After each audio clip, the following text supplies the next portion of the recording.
tenemos unos invitados muy especiales hoy día.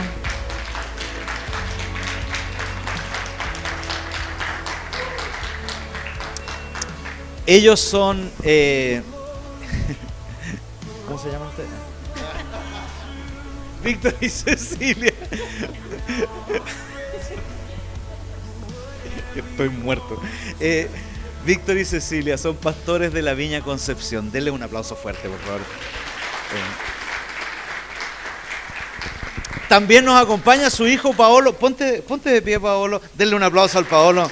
Él viene de Angol, vino a ver a sus papás, ellos están en nuestra casa, vienen por la conferencia. Y quisiera pedirles que nos saluden, chiquillos.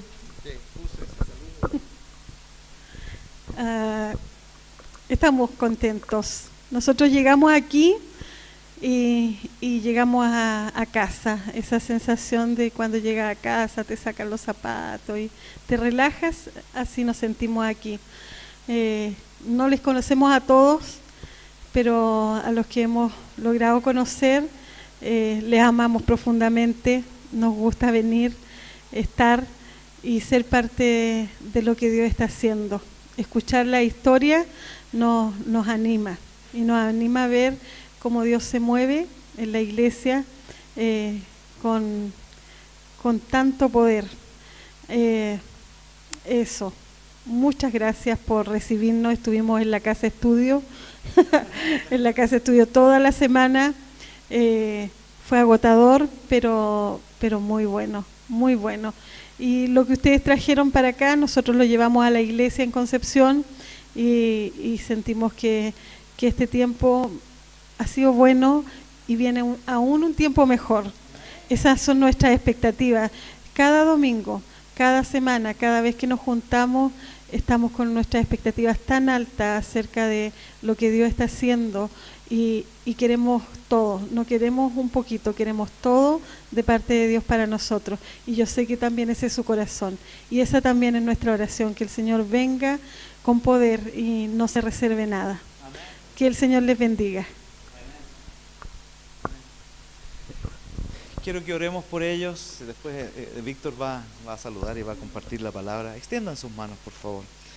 Hoy día, Señor, tú bendecimos a estos pastores queridos, amigos tan queridos, Señor, de tantos años, que han venido a compartir tu palabra, se han tomado el tiempo, Señor, de venir a este lugar y compartir lo que tú tienes para nosotros hoy. Y yo te pido, Señor, que ellos sean bendecidos. Bendigas su iglesia en Concepción. Bendigas las plantaciones que han salido de la Viña Concepción, Señor. Oramos por Lomas, Señor. Oramos por Chiguayante. Oramos por las que están en el tubo, Señor, y que están a punto de salir. Yo te pido, Señor, de que tú los bendigas. Que tú los bendigas, Señor. Y les prosperes. Yo declaro prosperidad no solamente física, no solo emocional, sino también económica para ellos. Que mientras ellos se enfocan en el reino de Dios, tú le des las añadiduras, Señor. Y pido también, Señor, de que cada vez más lleguen personas que les puedan apoyar, no solo con ánimo, sino a levantar la carga que tú les has puesto para llevar. Bendecimos a la Viña Concepción a través de ellos. Hombres, mujeres, niños, niñas, Señor, todos sean abundantemente bendecidos hoy día, Dios, en el nombre de Jesús. Amén. Amén. Amén. Muchas gracias. Gracias, Señor.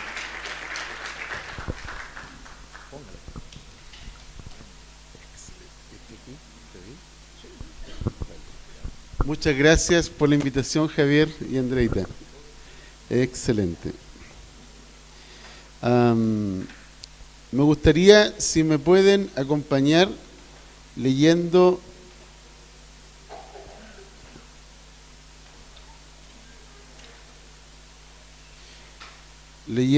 Lucas capítulo 4, versículo 16 en adelante.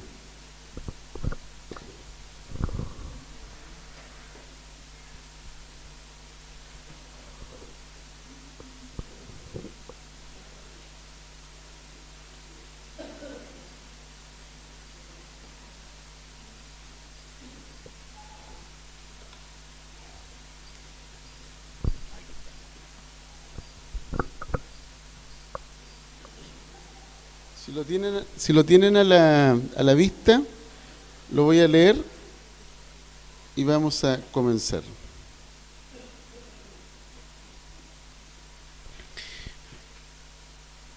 Lucas capítulo 4, versículo 16. Dice: vino a Nazaret, donde se había criado, y en el día de reposo entró en la sinagoga, conforme a su costumbre, y se levantó a leer. Y se le dio el libro del profeta Isaías, y habiendo abierto el libro, halló el lugar donde estaba escrito: el Espíritu del Señor está sobre mí, por cuanto me ha ungido para dar buenas nuevas a los pobres. Me ha enviado a sanar a los quebrantados de corazón, a pregonar libertad a los cautivos, vista a los ciegos, a poner en libertad a los oprimidos y predicar el año agradable del Señor. Y enrollando el libro, lo dio al ministro y se sentó. Y los ojos de todos en la sinagoga estaban fijos en él. Y comenzó a decirles: hoy se ha cumplido esta escritura delante de ustedes. Y todos daban buen testimonio de él, y estaban maravillados de las palabras de gracia que salían de su boca, y decían: ¿no es este el hijo de José? Él les dijo: sin duda me diréis este refrán: médico, cúrate a ti mismo. De tantas cosas que hemos oído que se han hecho en Capernaum, haz también aquí en tu tierra. Y añadió: de cierto os digo que ningún profeta es acepto en su propia tierra. Les quiero compartir este texto porque es una escritura que habla acerca de un evento que estaba profetizado por el profeta Isaías. Isaías, hablando acerca de esto, en el capítulo 61, menciona varias cosas que Jesús leyó cuando tomó el libro o el rollo del profeta Isaías. Y en ese sentido, cuando Jesús toma esta escritura, hay que comprender que dentro de lo que es la dinámica de la sinagoga, las personas llegaban y había un ministro, y si alguien se levantaba para leer y explicar las escrituras, lo que hacían es que le pasaban un libro, ¿ya? Y en ese entonces Jesús tomó el libro del profeta Isaías y buscó en el rollo, no como el libro que nosotros tenemos, buscó en el rollo y específicamente se dirigió a esta escritura que está en Isaías 61. Esa escritura solo estaba de alguna forma reservada para ser leída por el Mesías, ¿ya? Es una escritura reservada para ser leída por el Mesías. Y en ese entonces, cuando Jesús lee la escritura, él hace literalmente lectura de una palabra profética que está destinada para una persona en particular. Y que cuando él lee, tal cual como dice el texto, cuando él termina de leer, todos los ojos fueron puestos fijos en él. Porque se estaban preguntando a las personas: ¿quién es este que está leyendo esta escritura? Si usted lee el texto, se va a dar cuenta en el versículo 16 que él iba a la sinagoga como de costumbre, tal cual como dice ahí. Él entró en la sinagoga conforme a su costumbre. Es decir, Jesús era conocido en la comunidad de Nazaret, era conocido en la sinagoga. Jesús era conocido entre los hombres de Nazaret. Pero como habitualmente nosotros hacemos, nosotros podemos participar de una comunidad y de pronto hay personas que experimentan cosas y hay personas que se van tal cual. Los que experimentan cosas de parte de Dios, como que algo les sucede, algo cambia, algo ocurrió que Dios hizo ese día para una persona. En este caso en particular, para Jesús era costumbre, era conforme a su costumbre, acudir a la sinagoga para escuchar la lectura de la Torá. Y nosotros vemos aquí que Jesús se pone de pie, toma el libro y escoge esta escritura y la lee. Lo que está simplemente diciendo es que ustedes, Jesús está diciéndole a las personas que lo están escuchando, ustedes están escuchando al Mesías. El Mesías ha llegado. Eso es lo que le está diciendo Jesús. Ahora, lo importante de esta escritura es lo siguiente, que esta escritura tiene que ver con un énfasis acerca del jubileo. El jubileo es el año de la libertad, es el año de la recuperación, es el año de la restauración, es el año agradable al Señor, tal cual como lo dice Jesús en la Escritura. Entonces, es importante que podamos darnos cuenta que cuando Jesús está hablando de esta forma, está literalmente diciéndole a sus oyentes, el año de la libertad ha llegado, el año de la recuperación ha llegado, el año agradable y el año del favor de Dios ha llegado. Yo no sé a cuántos de ustedes le ha llegado ese año, pero nos han dicho, la alegría ya viene. Pero esto es algo totalmente distinto a la palabra de un político. Está literalmente hablando el Mesías. Y si tú puedes comprender, para los judíos la esperanza mesiánica es que cuando Él llegara, cosas nuevas iban a empezar a ocurrir. Entonces, cuando escuchan a Jesús atentamente, y Jesús literalmente aparece leyendo esto, Él había tenido un periodo más o menos de unos 50 días fuera de Nazaret. Y luego, después de esos 50 días, aparece en la sinagoga leyendo esto. ¿Qué ocurrió los 50 días antes? Retrocedamos un poco. Nosotros vemos que Jesús acudió a el Jordán para ser bautizado por Juan. En el lugar en que fue bautizado por Juan, el Espíritu Santo vino sobre él y fue lleno del Espíritu Santo. La Biblia describe que los cielos se abrieron y se oyó una voz que decía, tú eres mi Hijo amado en el cual tengo complacencia. Y dice la Biblia que siendo lleno del Espíritu, el Espíritu lo llevó al desierto para ser tentado por el diablo. Y estando en el desierto, experimentó 3 tentaciones y a las 3 tentaciones que experimentó las venció. Literalmente venció la tentación y venció al tentador. Habiendo salido de ahí, después de los 40 días de ayuno, la Biblia describe que Jesús volvió a Galilea en el poder del Espíritu Santo. ¿Me está siguiendo la idea? Entonces, cuando Jesús lee esta escritura, Jesús está diciendo esto. Está diciendo, el Espíritu del Señor está sobre mí y el Espíritu del Señor me ha ungido. Porque es algo que ya había ocurrido en el Jordán y es algo que literalmente se confirma con poder en el desierto. Así es que tú eres lleno del Espíritu en el río y tú eres empoderado del Espíritu en tu desierto. ¿Cuántos están escuchando lo que estoy diciendo? ¿Cuántos saben la diferencia de meterse a un río y meterse al desierto?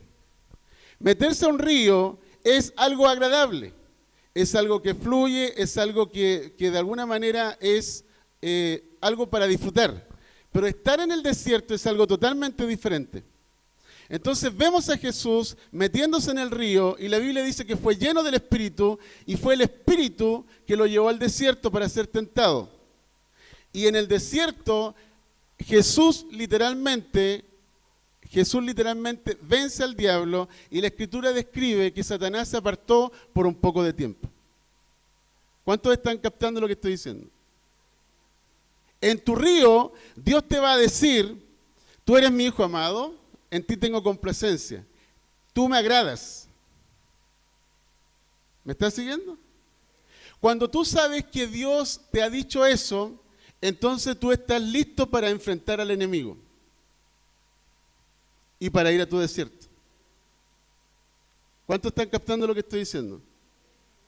Cuando tú has escuchado desde el cielo, cielos abiertos, el Espíritu Santo descendiendo sobre ti y diciéndote, tú eres mi Hijo amado, en ti tengo complacencia, tú estás listo para vencer al enemigo. Vencer al enemigo es un trámite. ¿Cuántos están captando lo que estoy diciendo? El enemigo no es tu problema. ¿Por qué? Porque cuando Jesús viene, Él viene a declarar el jubileo. Él viene a declarar el año de libertad. Él viene a declarar el año de recuperación. Él viene a declarar el año de restauración. Él viene a declarar la guerra al enemigo. ¿Ok? Quiero describirte algunas cosas antes de entrar más profundamente en el detalle lo que significa jubileo. El jubileo en hebreo es yovel y se usaba un cuerno de macho cabrío como un instrumento sonoro y se le llamaba la trompeta de la libertad. La palabra jubileo es la palabra que significa una aclamación con júbilo, un grito de batalla, un sonar de trompetas, un sonido de alarma, una gran aclamación, un grito de victoria. Se deriva de la palabra rujab, que significa estropear mediante un quebrantamiento, partir los oídos con el sonido, regocijarse, destruir, con un sonido de triunfo, un sonido de alegría, un sonar de alarma, un gozo extremo, un ruido de alegría. Así es que cuando Jesús viene, representa todo eso para nosotros. Él es la trompeta de Dios. Él es la trompeta de Dios en los oídos del diablo. Él es la trompeta de Dios ante tus enemigos. Es la trompeta de Dios que viene literalmente a quebrantar al enemigo. Amén. Entonces, pensando un poquito en esto, tenemos que considerar algunas cosas que acabamos de leer, porque dice que el Espíritu del Señor está sobre mí, por cuanto me ha ungido para dar buenas nuevas a los pobres. Quiero decirte y describirte algunas cosas que Jesús vio cuando Él hablaba acerca de pobreza, de quebranto, de cautividad, de ceguera, de estar oprimido. En las palabras del Nuevo Testamento, hay palabras en griego aquí que no las voy a leer porque son difíciles de leer, no manejo el griego, pero sí he podido leer el trasfondo de lo que dice esto. Pero la palabra pobreza tiene que ver con miseria, una persona que mendiga, una persona que se siente destituida, una persona que se siente estar detrás. En el Antiguo Testamento Dios nos dijo que Él nos había puesto para ser cabeza y no cola. ¿Cuántos están captando lo que estoy diciendo? Por lo tanto, la pobreza es algo que el enemigo ha venido a hacer y Jesús ha venido a romper con la pobreza. ¿Cuántos están entendiendo esto? Entonces dice que Él ha venido a dar buenas nuevas es la palabra evangelio. Ha venido a dar buenas nuevas a los pobres. ¿Cuál es la buena nueva para los pobres? Es el reino de Dios ha llegado. La trompeta de Dios ha llegado. La trompeta de la libertad ha llegado. La trompeta de la restauración ha llegado.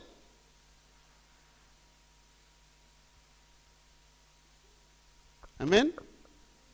También utiliza la palabra sanar a los quebrantados de corazón. Una persona quebrantada es una persona que está rota en su interior, hecha pedazos. También ese es el trabajo del enemigo. Y la Biblia describe que Él ha venido a sanar a los quebrantados de corazón.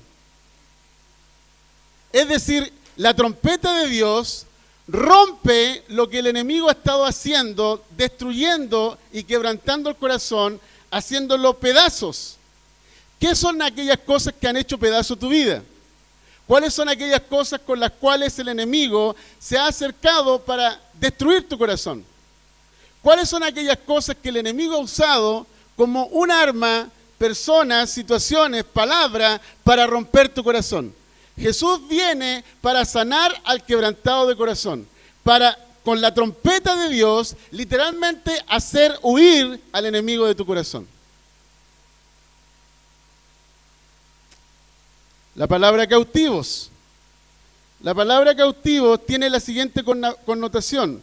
En la connotación de que estamos en una guerra y las personas en guerra, cuando tú eres parte del ejército enemigo, generalmente el enemigo lo que hace es capturar soldados, capturar gente que está en la guerra.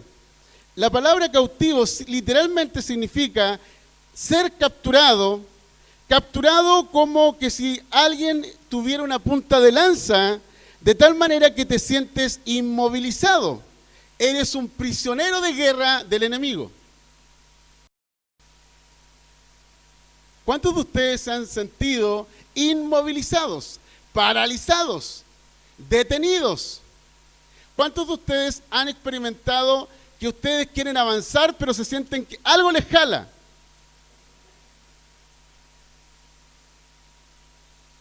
Pues bien, la Biblia describe que la trompeta de Dios, Jesús, ha venido a traer libertad a los cautivos. Aquí utiliza una palabra también de ceguera. Este texto de ceguera no está incluido en el Antiguo Testamento, en el profeta Isaías, pero Jesús lo incluye. Lo incluye porque es parte de la palabra profética que indica que cuando el Mesías regrese, cuando el Mesías venga, Él abrirá los ojos de los ciegos. No la incluye el profeta, pero Jesús la incluye en el relato como una certificación de que Él es el Mesías. El espíritu de este mundo, el Dios de este siglo, ciega el entendimiento de las personas para que no crean. El Dios de este siglo lo que hace es que te ciega la mente para que tú no comprendas. El enemigo lo que hace es que el enemigo lo que quiere es que tú no tengas acceso a la luz, porque cuando tú tienes acceso a la luz, tienes acceso a la vida y al conocimiento de Dios. Y cuando eso ocurre, el enemigo no te puede atrapar. ¿Cuántos están captando esto? Solo el enemigo puede atrapar a alguien que está en oscuridad, que está en tinieblas. O alguien que está en tinieblas y está en oscuridad está atrapado. Por eso el apóstol Pablo dice que, se dijo dentro de las palabras que se compartieron aquí, el apóstol Pablo dice de que nosotros tenemos armas poderosas para destruir. ¿Cuáles son esas armas poderosas? Es la luz de Dios, que la luz de Dios trae vida y la vida de Dios te da la experiencia del conocimiento de Dios. Por eso Juan dice que en Él estaba la vida y la vida es la luz de los hombres. Y Pablo dice que nosotros tenemos armas poderosas y se refiere precisamente a la revelación de la palabra de Dios, un arma poderosa para destruir argumentos, altiveces y fortalezas que se levantan contra el conocimiento de Dios. ¿Cuál es el conocimiento de Dios? El conocimiento de Dios es la luz de Dios y es la vida de Dios en tu interior. Es la experiencia de conocer al Dios de luz y al Dios de vida. Y por eso Pablo dice que nosotros con las armas poderosas que tenemos podemos llevar cautivo, observa esto, podemos llevar cautivo todo pensamiento a la obediencia de Cristo. Así es que como tú y yo estamos en una guerra espiritual, el enemigo puede tener cautiva tu mente con ceguera. O puedes cautivar y capturar los pensamientos del enemigo y llevarlos y someterlos a la obediencia de Jesús. ¡Wow! ¿Cuántos dicen doble wow?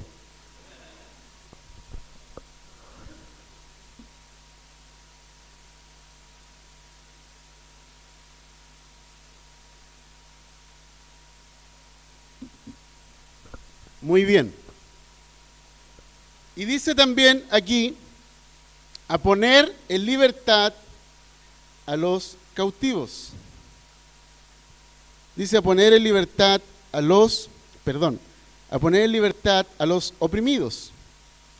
Las personas que están oprimidas o que han experimentado opresión según el texto, cuando Jesús está tomando esta escritura, son personas que han sido golpeadas a través de, heridas a través de, personas que están experimentando el sentirse desmenuzados.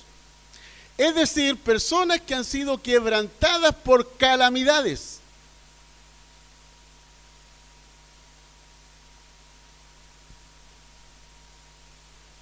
¿Cuántos de ustedes han experimentado una situación tras otra?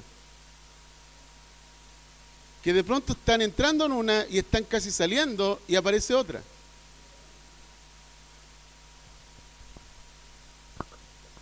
¿Cuántos están captando lo que estoy diciendo? La trompeta de Dios viene para hacer huir a aquel que es el opresor. Por eso dice la Escritura, el Espíritu del Señor está sobre mí, por cuanto me ha ungido el Señor para hacer esto.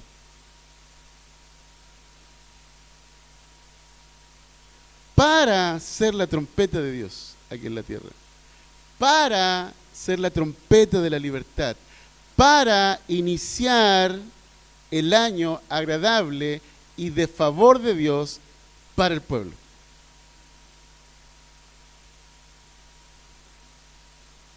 Eso es tremendo.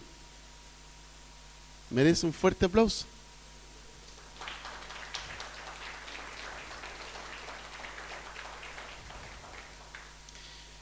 Cuando tú lees el profeta Isaías 61, Jesús solamente lee hasta una parte, porque hay una parte del profeta Isaías que dice, y el día de venganza del Dios nuestro. Jesús omite eso, porque eso está reservado para la segunda venida. Pero no hay ninguna reserva para todas estas cosas que acabo de escribir. Todas estas cosas que acabo de escribir son las que Jesús está haciendo ahora, en este momento, actualmente, hoy. El enemigo hace que las personas tengan una visión pobre de sí mismo, una visión pobre de Dios, una visión pobre de la familia, una visión pobre de la vida, una visión pobre de un negocio, una visión pobre de tu proyecto familiar.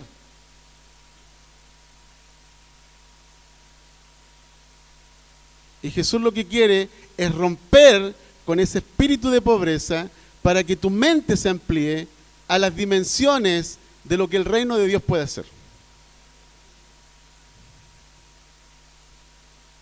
Amén. Estoy con un pequeño problema de batería, si me pueden ayudar. Si se me va la batería, se me va la inspiración.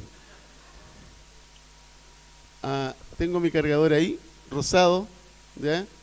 Está en mi bolso, por favor.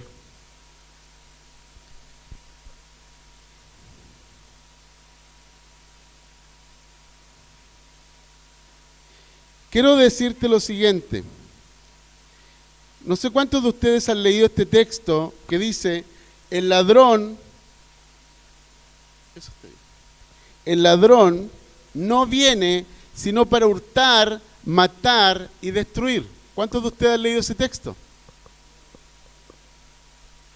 Ese texto le añade Jesús lo siguiente: yo he venido para que tengan vida y para que la tengan en abundancia.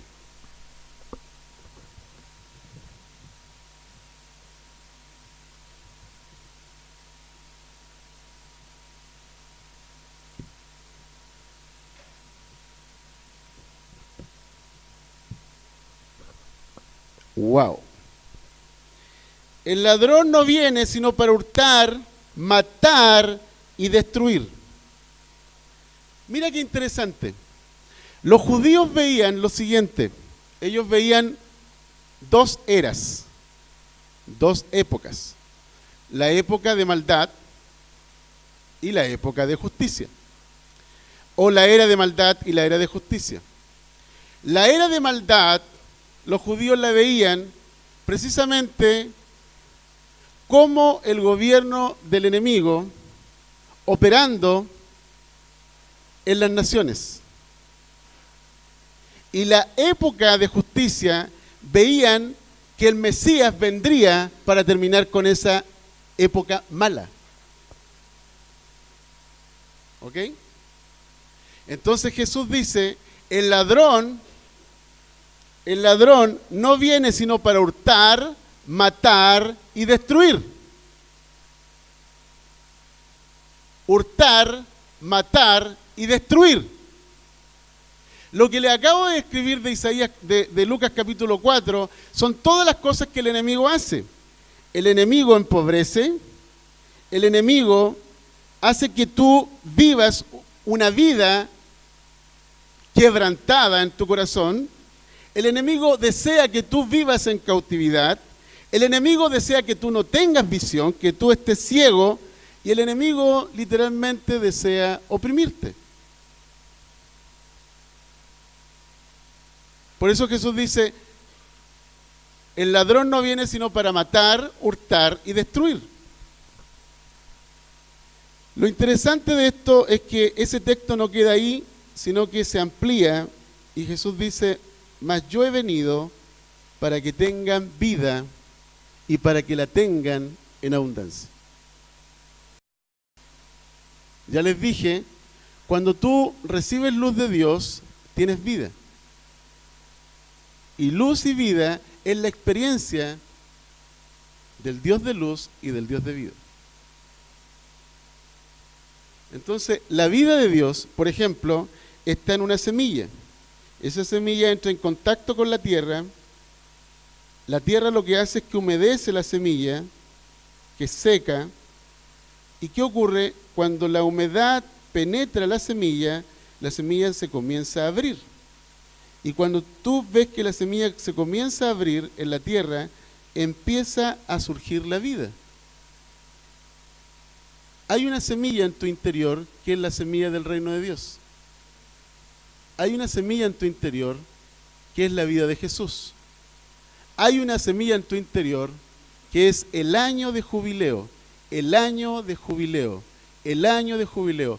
Dios está a mi favor. Dios no está en mi contra, Dios está a mi favor. Dios está jugando en mi equipo. Yo estoy en el equipo de Dios. Y aunque probablemente no lo estés viendo, porque todavía es una semilla en tu interior, que todavía no ves tallo, no ves hoja, ni ves fruto, esa semilla en tu interior está. Y eso puede significar que tú tienes deudas. Y tus deudas probablemente te significa salir de ella en 3 años, 5 años, 10 años, 15 años. Pero en la semilla que hay en tu interior, tú sabes que tú vas a acabar con esa deuda. Tú te vas a poner encima de esa deuda. Tú vas a sobrepasar esa deuda. ¿Cuántos están captando lo que estoy diciendo? Entonces tienes que preguntarte, ¿qué es lo que el enemigo te ha robado? Porque él es ladrón. ¿Qué es lo que el enemigo ha hecho trayendo muerte sobre ti? Porque él trae muerte. ¿Qué es lo que el enemigo ha estado haciendo para destruir tu vida, destruir tu negocio, destruir tu familia? Tienes que preguntarte. Pero no solo preguntarte para tener una respuesta en tu mente, sino también tener la certeza que en la respuesta que tú encuentres en tu mente, allí también está Dios, Jesús, quien te ha dado vida. Entonces Dios te da vida y vida en abundancia para que tu vida en el interior destruya lo que el enemigo está haciendo. Fíjate que la Biblia describe que Jesús apareció para deshacer las obras del diablo. Una de las misiones claras de Jesús es deshacer, es destruir las obras del diablo. Y las obras del diablo son matar, hurtar y destruir. Les quiero contar que hace unos días atrás estuvimos en la isla de Chiloé y visitamos una iglesia muy linda que se parece mucho a La Viña, que es de una comunidad amiga de la viña. Y llegamos al lugar y mientras estábamos en la adoración, tuve un recuerdo de un sueño que tuve. El sueño es así. Yo me veía como en un subterráneo y yo sabía que ese no era mi lugar. Yo sabía que tenía que salir del subterráneo. El subterráneo era como un lugar muy, digamos, oscuro, pero yo estaba ahí. Pero para salir de ahí yo tenía que subir hacia arriba en el sueño. Y subir hacia arriba significaba pasar como 3 pisos. Era como una especie de edificio, pero no eran edificios, eran como estanques de agua. Yo tenía que pasar por el estanque 1, pero tenía que encontrar la escotilla para entrar al estanque 2 y tenía que encontrar la escotilla para salir al estanque 3. Ese era mi sueño. Pero para mí, estando en el sueño, yo tenía miedo, porque no sabía si iba a pasar el estanque 2 o al estanque 3. Sabía que tenía que salir de ahí, pero no sabía cómo. ¿Cuántos de ustedes están ahí en un subterráneo? Atrapados, en oscuridad, con temor, con no saber qué va a pasar.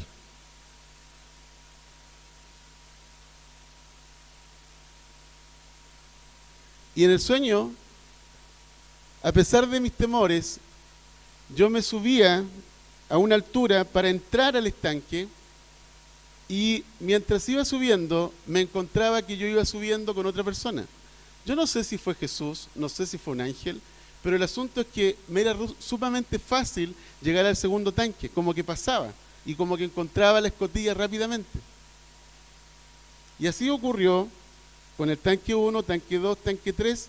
El punto era que yo no sabía si iba a ser capaz de resistir con mis pulmones el subir hacia arriba. Pero subí y atravesé cada uno de los estanques y cada una de las escotillas. Cuando salí en el sueño, fuera de ese sueño, yo me vi como en una losa, como que si estuviera en un edificio. Y cuando yo me vi en el edificio, en la losa, fue como el momento de respirar. Lo logré. Pero vi un muro que se podía escalar, y en el muro había una cabeza de serpiente. Y en mi interior yo sabía que tenía que subir a ese muro, y de hecho lo empecé a escalar, y cuando yo fui subiendo el muro, llegué hasta donde estaba la cabeza de la serpiente, y yo saqué un puñal, no sé de dónde lo andaba trayendo, pero andaba con un puñal, ahora no ando con él, por si acaso. Y yo le decía a la serpiente: devuélveme todo lo que me has quitado.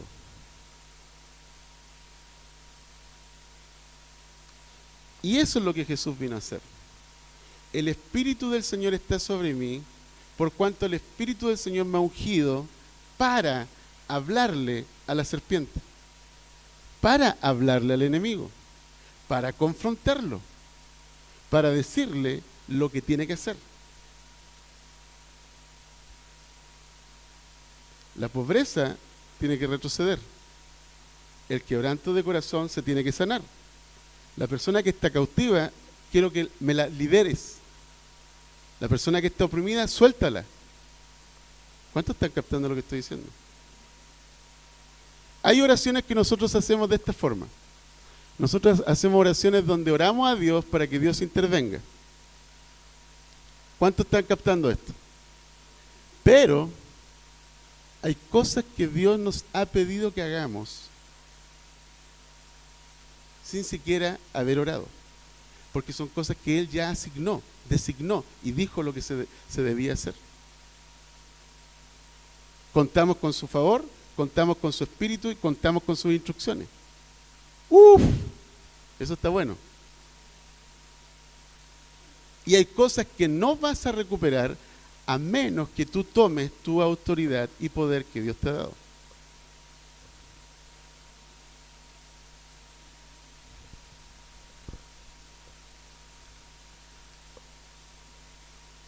Escuché a un hombre hablar de esta forma.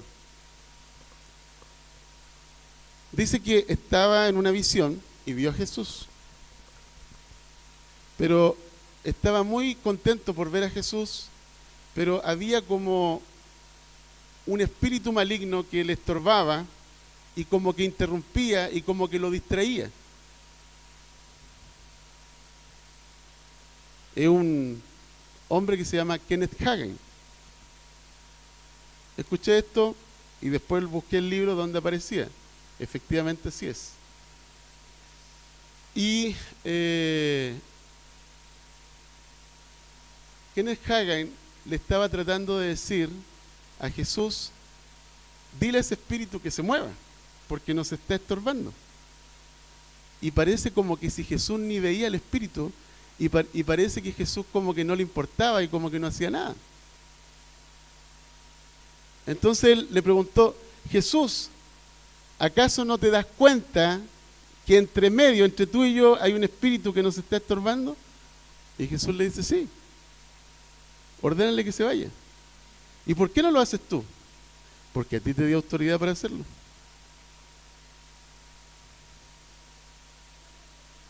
¿Me estás siguiendo? Ok, estando en esa iglesia, esa mañana, mientras estábamos esa tarde en la adoración, nos dieron un espacio para saludar la iglesia. Y vino este sueño a mí, que les conté, sobre el subterráneo y los estanques de agua, y les dije, tengo esta impresión, quiero contarles un sueño. Este sueño es un sueño personal, pero mientras estábamos en la adoración, vino a mi mente y quiero compartírselo. No sé si tendrá sentido para ustedes. Les compartí el sueño. Y ocurre que ellos están lidiando con una herencia de un padre que murió hace varios años, y es una herencia gigante de propiedades. Porque la cantidad de hermanos que hay se dividieron y un grupo de hermanos se apropió de la herencia del padre. Un trabajo del enemigo. Y ellos durante este año han recibido varias palabras de que Dios va a revertir esa situación y va a traer de vuelta lo que se les ha quitado. Cuando yo conté el sueño, yo ignoraba toda esta historia. Después de contar el sueño, ellos quisieron juntarse con nosotros para saber más específicamente qué otra cosa yo sabía. Le dije, yo no sé nada más, solamente es el sueño. Cuéntenme ustedes ahora qué sentido tiene. Y me cuentan toda esta historia. ¿Saben lo que Jesús está haciendo hoy día con la iglesia? Él está recuperando todo lo que el enemigo ha robado. Todo. ¿Saben lo que Jesús está haciendo con su iglesia? Él está trayendo vida donde el diablo ha traído muerte. ¿Saben lo que Jesús está haciendo con su iglesia? Él está reparando, restaurando todo lo que el enemigo ha destruido. Cada persona que viene a Jesús está siendo resucitada con Cristo. Y eso necesitamos comprenderlo, iglesia. Esto fue lo que ocurrió con Jesús en Lucas capítulo 4. En Hechos 2, la iglesia experimentó exactamente lo mismo de Jesús.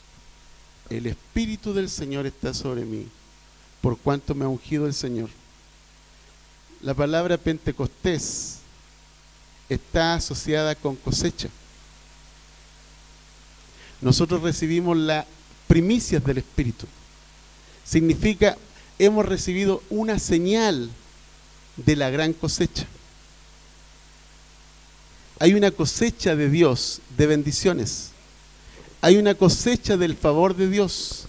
Hay una cosecha disponible de la gracia de Dios. Hay una cosecha que Dios ha destinado para nosotros.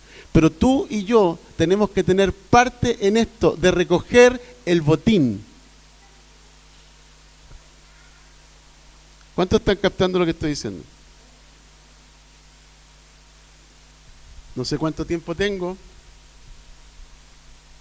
¿Tendré 10 minutos más? Entonces, tenemos dos opciones. Podemos pensar en seguir esperando que Dios haga algo por nosotros, o tomar lo que Dios nos ha dado y usarlo.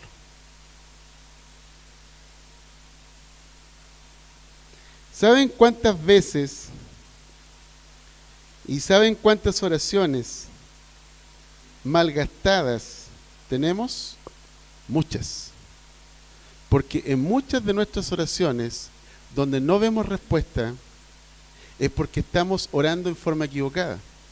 Le estamos pidiendo a Dios algo que Él haga cuando Él dijo lo que debías hacer.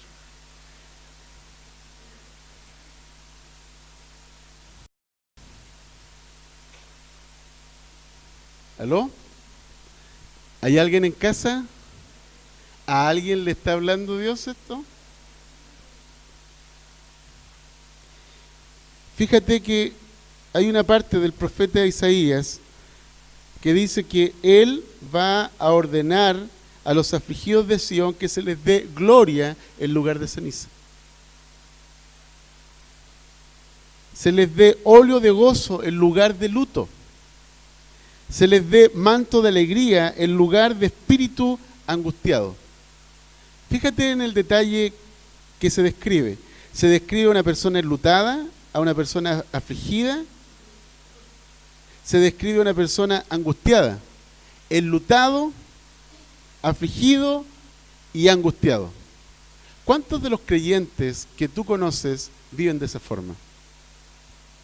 Pero ignoran lo que Dios dice, que Él va a consolar al enlutado, Él va a ordenar que los afligidos se les dé gloria en lugar de ceniza, se les dé óleo de gozo en lugar de luto, y un manto de alegría en lugar de espíritu angustiado. Si tú miras la imagen de Jesús cuando Él habla de la parábola del hijo pródigo, y ves al hijo pródigo habiendo tomado decisiones equivocadas, alejándose del Padre y saliendo de la casa, y lo ves literalmente comiendo comida de cerdos, y de pronto se da cuenta y dice: aún los jornaleros en la casa de mi padre están en mejor situación que la mía. Iré y le diré a mi padre: he pecado contra el cielo, refiriéndose a Dios, y he pecado contra ti. No soy digno de ser llamado tu hijo, hazme como uno de tus jornaleros. Pero ni siquiera fue necesario hacer eso, porque cuando él venía de camino, ni siquiera hubo palabras cuando se abrazó con el Padre. Ni siquiera hubo una disculpa, ni siquiera un decir: papá, me equivoqué, yo tomé malas decisiones. Simplemente él vino hacia la casa del Padre, el Padre lo vio, corrió hacia él, lo abrazó, y eso fue todo. Y el Padre ordena a los jornaleros de su casa y les dice: tráiganme anillo, tráiganme un manto, tráiganme calzado nuevo. Y eso es lo que Dios te está diciendo a ti hoy día. Yo no sé dónde estés en tu vida personal, no sé dónde te encuentres, no sé dónde te halles, pero hay un lugar para ti que el enemigo te ha robado.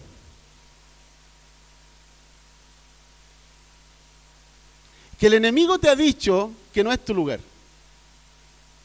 Lo mismo pasa con el pueblo de Israel cuando están frente a Goliat. Goliat significa destierro. Por 40 días Goliat le decía al pueblo de Israel: ustedes no tienen tierra, ustedes no son herederos, ustedes no tienen propiedad, ustedes no tienen autoridad para vivir en este lugar.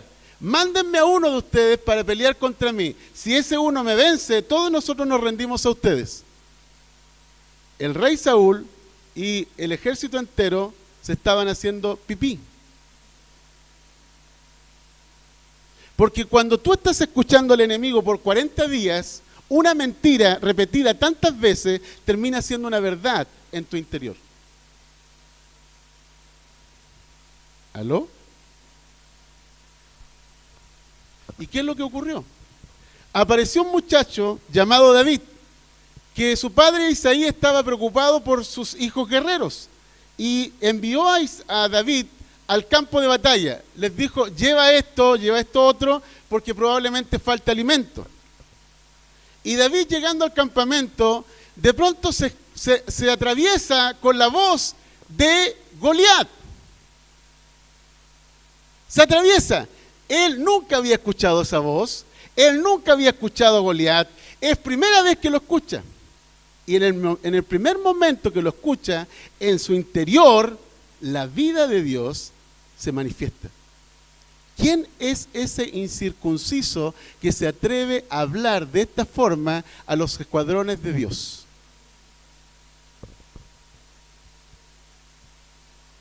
Él no ora a Dios.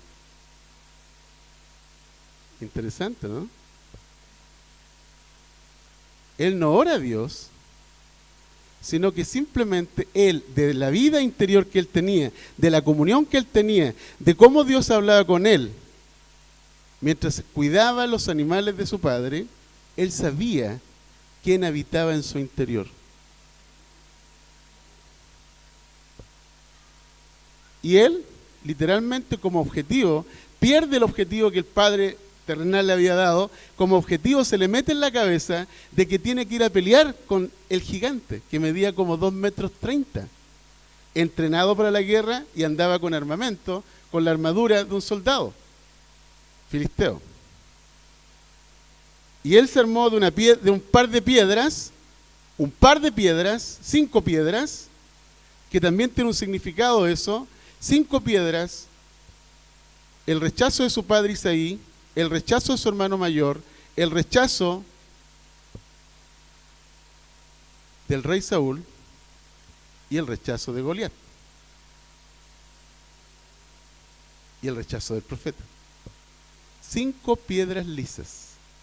¿Dónde fueron alisadas esas piedras? En el río.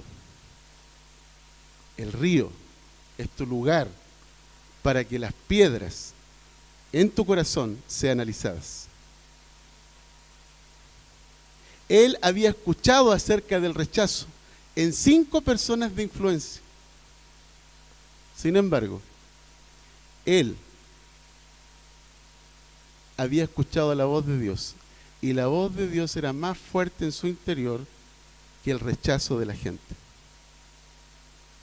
Y fue capaz de pararse delante de Goliat y con una sola piedra en la honda lo volteó de una, corrió hacia él, tomó la espada y le cortó la cabeza.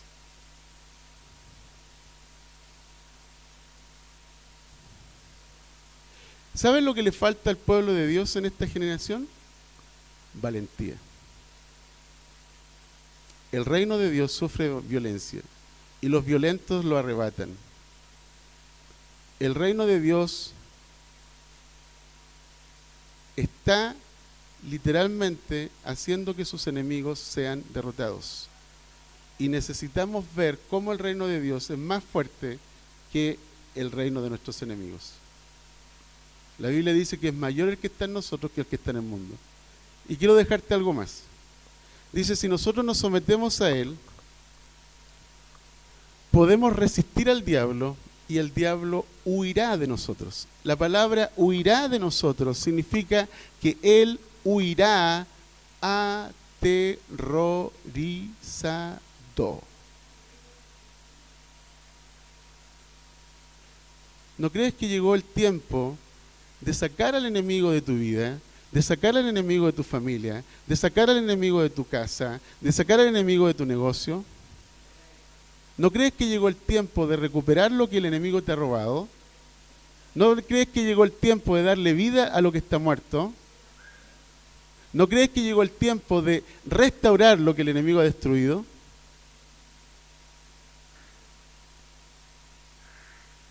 Amén.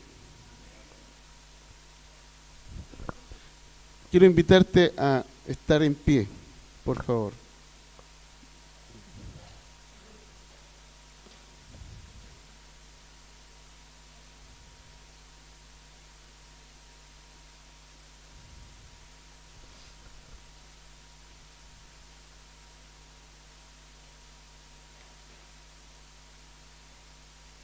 He estado en muchas situaciones estos últimos 4 o 5 años, situaciones donde me he sentido muy presionado y me he sentido así tal cual como lo he descrito en cada una de las cosas que he mencionado y que he leído del Nuevo Testamento. Pero descubrí algo en todo este periodo. Descubrí que la fe que tengo, por diminuta que parezca, que es como un grano de mostaza, muy pequeño, descubrí que la fe en su tamaño no tiene que ver con el tamaño de tu fe para hacer las cosas, tiene que ver con el tamaño de tu Dios. ¿Dónde pones esa semilla de fe? Si la pones en Dios, vas a hacer cosas imposibles. Descubrí eso. Así es que empecé a valorar mi fe, a darle importancia a la fe que tengo, a usar la fe que tengo. Descubrí en este proceso que había muchas cosas por las cuales yo oraba y yo no veía resultado, no veía fruto, y me di cuenta de que había cosas que yo tenía que reclamar directamente al enemigo, confrontarlo. Y eso es lo que he estado haciendo. Confrontando al enemigo cuando oro, confrontando al enemigo cuando estoy adorando, confrontando al enemigo cuando estoy avanzando. Cuando veo oposición, literalmente pienso en que Dios me ha diseñado y me ha creado en Cristo porque Él vive en mí, mayor es el que está en mí que el que está en el mundo. La tercera cosa que descubrí es que el enemigo ha sido puesto debajo de mis pies, porque la Biblia dice que nosotros fuimos crucificados, fuimos sepultados, fuimos resucitados y sentados con Cristo en los lugares celestiales. Estamos sentados con Cristo en los lugares celestiales, viendo cómo los enemigos de Dios se postran a nuestros pies.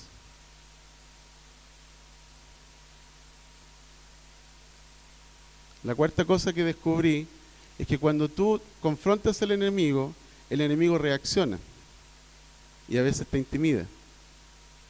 Y es ahí donde nos quedamos paralizados.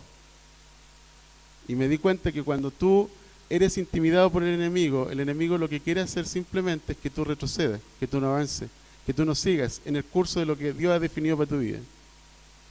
Y descubrí que cada cierto tiempo me tengo que parar en el auto, o tengo que ir a un lugar, a una playa, o tengo que ir a un lugar para caminar, para hablarle directamente al enemigo y decirle, ¿sabes qué? No me vas a impedir, no me vas a hacer retroceder, no te tengo miedo, voy a seguir avanzando.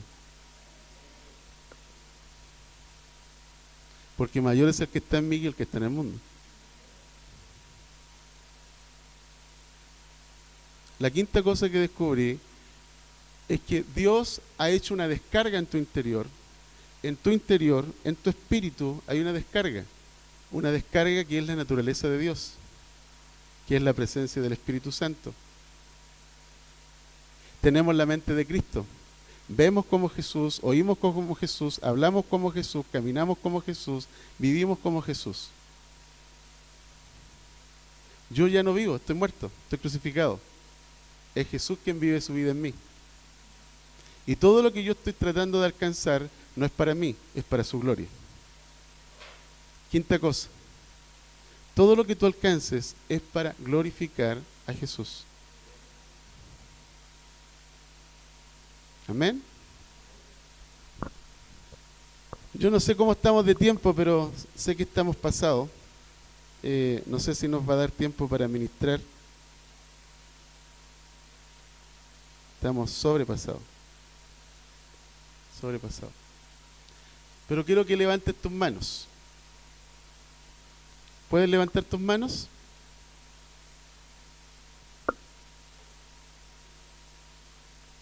Ok. Ora conmigo. Padre,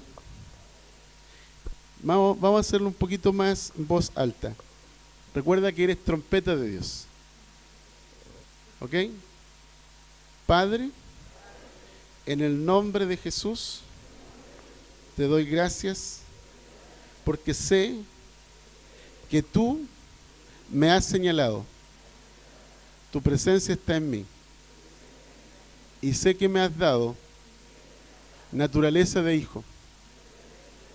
Y ahora, en la autoridad y poder de tu nombre, tomo lo que tú me has dado. Lo que tú me has dado en tu palabra, lo que tú me has dado en el pacto, lo que tú me has dado en promesas, las tomo. Son mías, son para mi familia, son para mi iglesia, son para mi ciudad. Ahora, en el nombre de Jesús, reprendo al devorador. Declaro que el año de favor, el año de gracia, de poder, de libertad, de recuperación, ha llegado. Amén. Amén.